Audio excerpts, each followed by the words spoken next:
factory farms. The Animal Liberation Front, these people are my heroes that are risking their own freedom, you know, to save lives.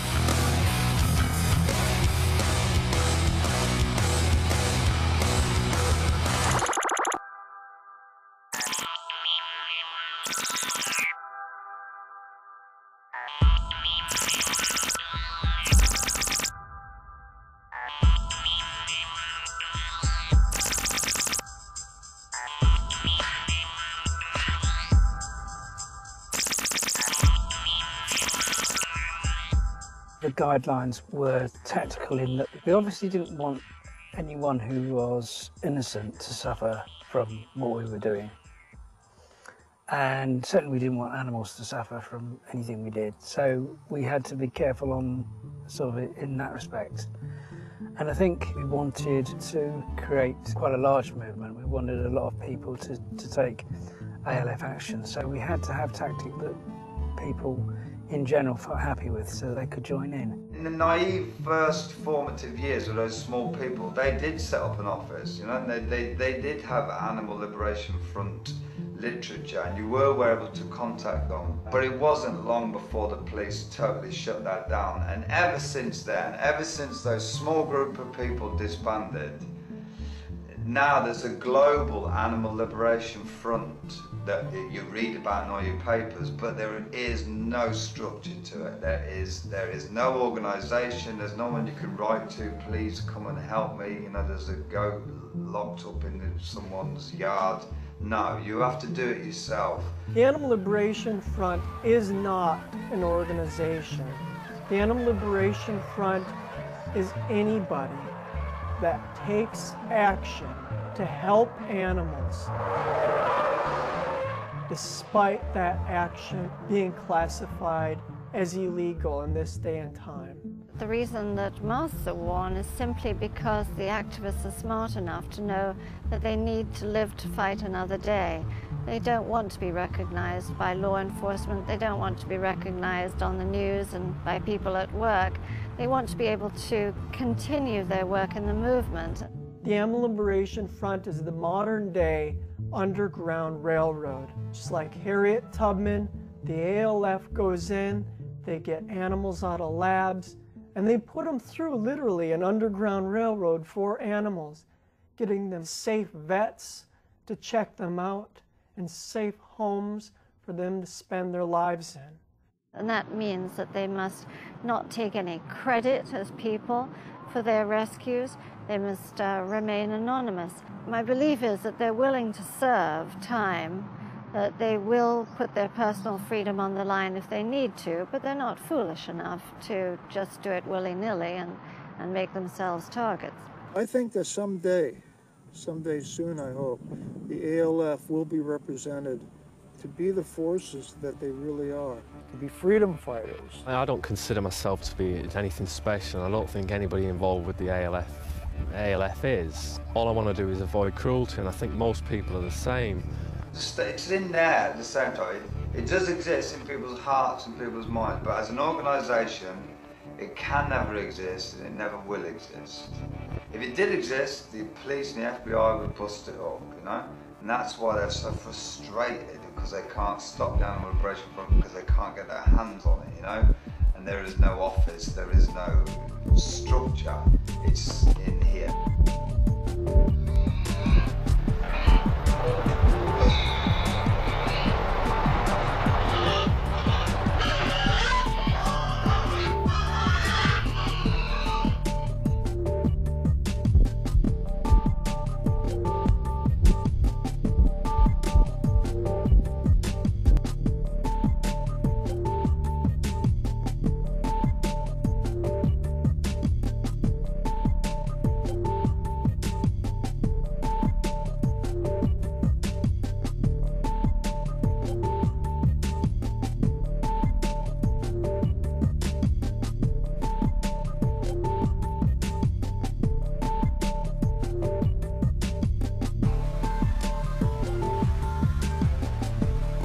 It wasn't so much the companion animals that we had that inspired me to get involved in campaigning against cruelty. It was the cruelties.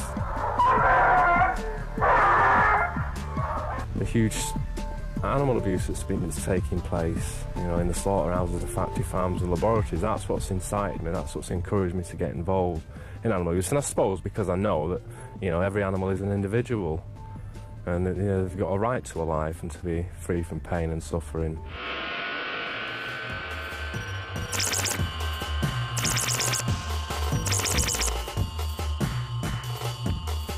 It's not so much the consequences of my actions that cause me problems, that make me fear. It's not doing anything. If I didn't do anything to help these animals out, you know, that's what would keep me awake at night. Oh my God! I was quite offended by the cruelty. I was offended that that's how I'd been brought up.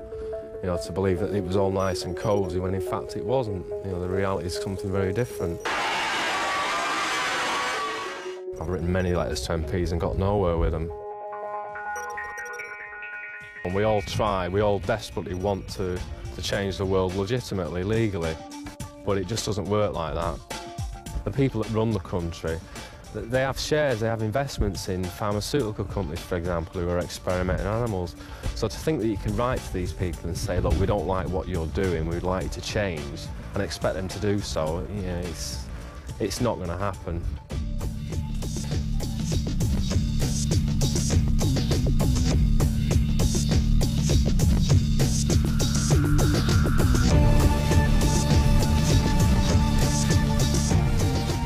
Yeah, I've just had a copy of the video from the farm.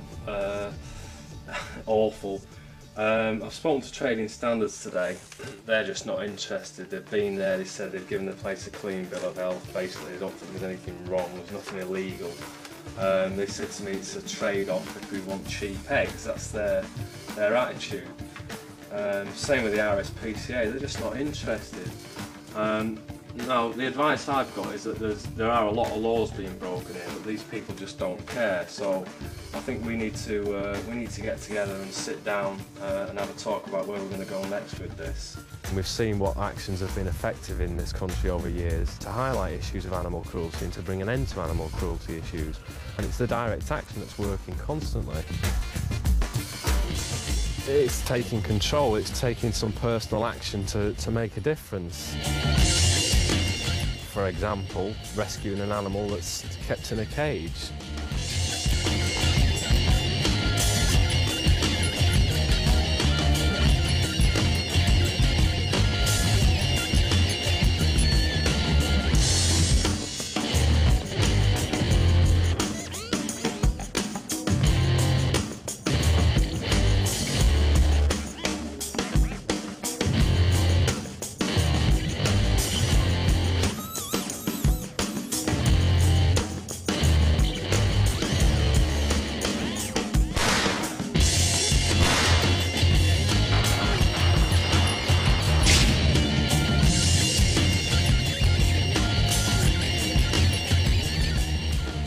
The activity here, especially on the West Coast, was a little bit modeled after the UK. Animal rights protesters have broken into another research unit controlled by Oxford University. I was acting as a liaison between the underground and the above ground.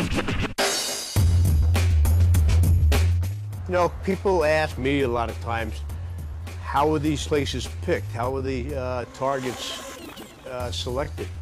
And basically, you can go into any animal laboratory and you'll find that the same problem exists.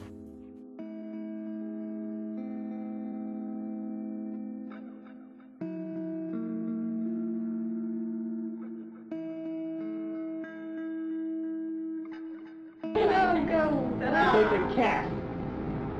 Kitty, look at this. You better hope the anti-vivisection people don't get a hold of this film. Down for a second lateral bang.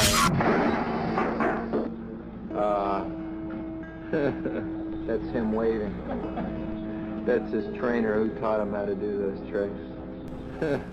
Any major university or major hospital is doing vivisection for the most